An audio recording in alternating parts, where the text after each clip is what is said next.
March 11-14, 1888, marked a catastrophic event in American history known as the Great Blizzard. This storm unleashed unprecedented snow and winds, paralyzing cities from the Northeast to the Midwest.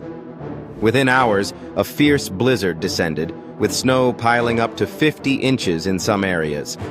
Winds gusted up to 80 mph, creating whiteout conditions that left countless people stranded. The storm's ferocity caught many off guard. Trains halted, streets became impassable, and telegraph lines were downed. The blizzard claimed the lives of over 400 people, with many fatalities resulting from exposure or being trapped in the cold.